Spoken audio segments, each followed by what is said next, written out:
Greetings and salutations. Yeah, it's April. It's April. Let's see if it says anything about this place here. It probably doesn't.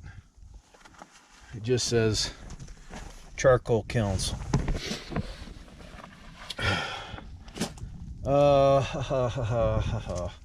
So, it's cold up here. I should see what elevation we're at here. I gotta get my phone to do that. Okay, so I wanted to come up here and show you the contrasting difference between the charcoal kilns up in the Spring Mountains and the charcoal kilns that we visited a couple of weeks ago up in Wildrose, up in Death Valley. Obviously, there's a heck of a difference. I have an eyelash in my eye, but I don't have any cell coverage here, so I can't look it up. So I'll have to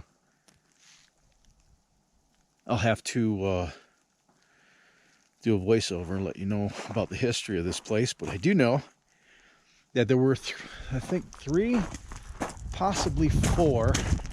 The fence is all dilapidated here, so maybe I can just violate and climb over the fence.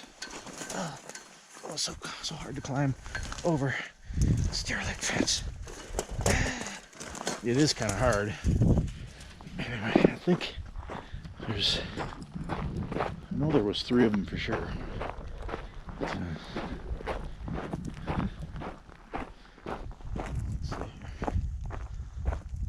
here. 3. And then there's a pile of debris here. And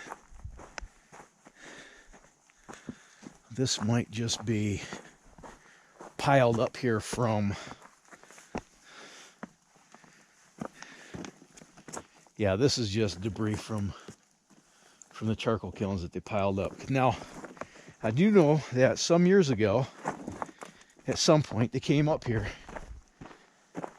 I believe around 20 years ago, they came up here and restored at least one of them. You can see that these still have the soot from making charcoal, and then this one doesn't. So if I were to venture a guess, I would say that this one was the one that was restored. Yeah, I would have to say that in the concrete, the mortar is more modern, but it didn't last. It collapsed.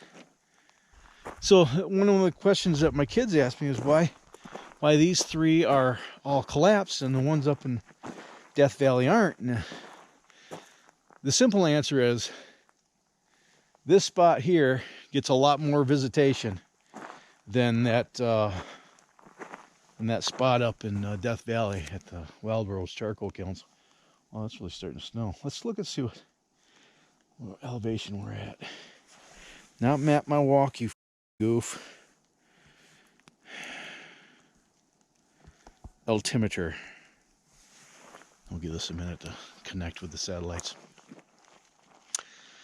What I don't know a lot about this, but I'll let you know. I'm gonna go home and look it up. But I do know that, you know, we're up here in the Spring Mountains, up into the tree line. Obviously, these 3 charcoal kilns were used to create charcoal for the smelter at Johnny, which is a few miles north of Pahrump. And we're at 6,383 feet. We're about the same elevation, actually. Yeah, I think we're about. I think the other charcoal kilns were what, 6,800 feet, something like that. So we're at 6,385. So Johnny used to be one of the largest gold mines in Nevada, back way before the bullfrog boom in the late 1800s. So these have been here a minute. But I just, you know, these are my backyard. We've been up here many times, and we're getting a little bit stir crazy.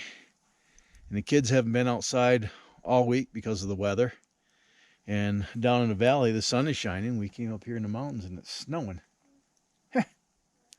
So, what time is it? It's a little after 3.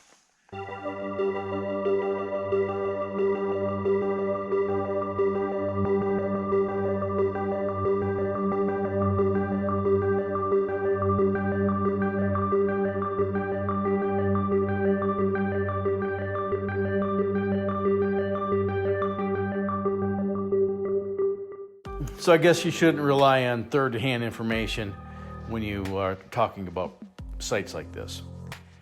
So apparently, this charcoal kiln did not supply charcoal to Johnny,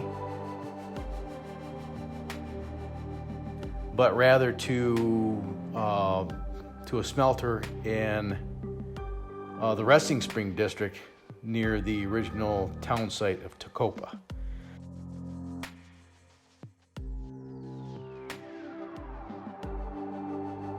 So Nehemiah Red Clark built these charcoal kilns in 1875 for a guy by the name of Jonas Osborne, who bought, sold, and consolidated mines in the Resting Springs mining district. And he built a silver smelter at Resting Spring, about 60 miles southwest from the kilns in 1878. And that smelter had so many problems that it was abandoned less than a year later. However, the kilns continued for 20 years, supplying charcoal to other smelters in southern Nevada.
But just a quick little video today. I thought this was kind of neat.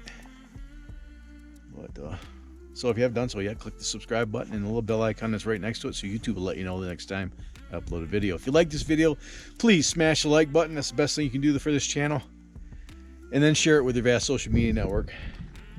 And if you want to support this channel and maybe donate some gas money, there's some ways you can do that. You can go through the PayPal link or the Patreon link, or if you want to buy stuff on Amazon, you can go through the Amazon affiliate links. If you can afford to do that, thank you in advance. And if you can't, man, probably related. So until next time, you have fun, stay safe, shoot straight, keep your powder dry, and have a splendid day. Thanks so much for watching. and I'll see you next time. Bye.